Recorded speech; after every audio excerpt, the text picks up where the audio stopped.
چاند صاحب نے سوال کیا ہے۔ السلام علیکم۔ وعلیکم السلام۔ صبر کا معاملہ وزڈم سے کیا ہے؟ پلیز اس کو تھوڑا کلیئر کیجیے۔ دیکھیے، عام طور سے لوگ صبر کا مطلب ان ایکٹیو ہونا سمجھتے ہیں۔ جب بھی ان کے سامنے صبر کی بات کی جائے تو وہ سمجھتے ہیں کہ بی ان ایکٹیو، کاہل کی طرح بیٹھ جانا، کچھ نہ کرنا، کچھ نہ سمجھنا، وہ سمجھتے ہیں صبر کا مطلب۔ یعنی اردو میں جو صبر اب ہو گیا ہے، کاہلی کا بدل بن گیا ہے۔ حالانکہ قرآن میں اور عربی میں جو صبر کا لفظ ہے اس کا مطلب یہ نہیں ہے۔ صبر کا اصل جو مطلب ہے جمنا، جم جانا، جس کے لیے انگریزی میں قریب ترین جو لفظ ہے وہ ہے پرزیویرنس، یعنی بالکل جم جانا۔ حالات خواہ کتنے ہی زیادہ سنگین ہوں، اس سے اپنے آپ کو ڈیمورلائز نہ کر لینا، اس سے پریشان ہو کر اپنی راہ کو نہ بدل لینا، بلکہ وہیں پر جم جانا، ٹھہر جانا۔ یہ ہے صبر کا مطلب۔ اب صبر کا حکمت اور وزڈم سے کیا تعلق ہے؟ اب خود غور کیجئے کہ حالات سنگین ہیں، انتہائی نازک حالات ہیں، سینسیٹیو سچویشن ہے، خواہ وہ گھر کا معاملہ ہو یا گھر کے باہر کا، کنٹروورسی کریٹ ہو گئی ہے۔ اب دو میں سے ایک طریقہ ہے، یا تو آپ عجلت میں، جلد بازی میں کوئی اسٹیپ لے لیجئے، آپ ہری میں رہیے، آپ چاہیے there and there I have to solve it، تو امکان غالب ہے، پروبیبلٹی زیادہ ہے کہ آپ الجھ جائیے، اپنے آپ کو پھنسا لیجئے۔ لیکن اس وقت جب آپ صبر کا طریقہ اختیار کریں گے تو آپ جم جائیں گے، ٹھہر جائیں گے، اپنے آپ کو روک لیں گے۔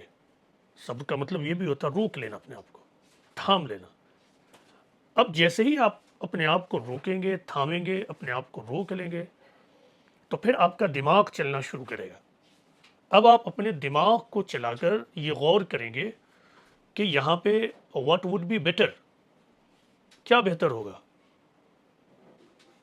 کون سا سولوشن زیادہ اچھا ہوگا، ان حالات میں میرے موافق کیا چیزیں ہیں اور غیر موافق کیا چیزیں ہیں، فیوریبل کیا ہے، انفیوریبل کیا ہے۔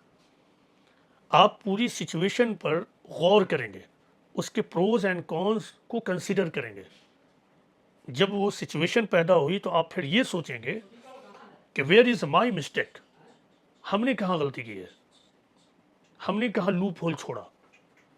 تو یہ صبر کے بعد ہی آپ کو موقع ملتا ہے کہ آپ اس طرح سے سوچنا شروع کریں، اور صبر کے ساتھ سوچنے کے بعد ہی کسی کو حکمت کا سرا ملتا ہے، کسی کے ہاتھ وزڈم آتا ہے۔ اور جب ایک آدمی اللہ کے حکم کے تحت صبر کرے تو پھر اس کے ہاتھ میں وہ چیز بھی آئے گی جس کو ایک حدیث میں یہ کہا گیا ہے کہ مومن کی فراست سے، وزڈم سے ڈرو، کیونکہ مومن اللہ کے نور سے دیکھتا ہے۔ تو یہ کب پاسبل ہوگا؟ حدیث میں ہے کہ اتقوا فراست المومن فینظروا بنور اللہ، کہ مومن کی فراست اور وزڈم سے ڈرو کیونکہ مومن اللہ کے نور سے دیکھتا ہے۔ تو یہ کب ممکن ہوگا؟ یہ اس وقت ممکن ہوگا جب آپ اللہ کے حکم کے خاطر کسی سچویشن میں صبر کا طریقہ اختیار کیجئے۔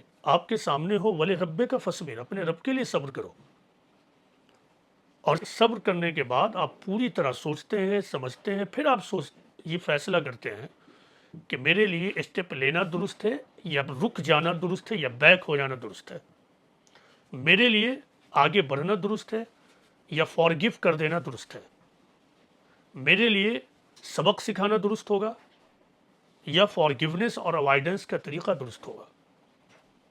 تو اس طرح صبر سے آپ کو وزڈم اور حکمت ملتی ہے۔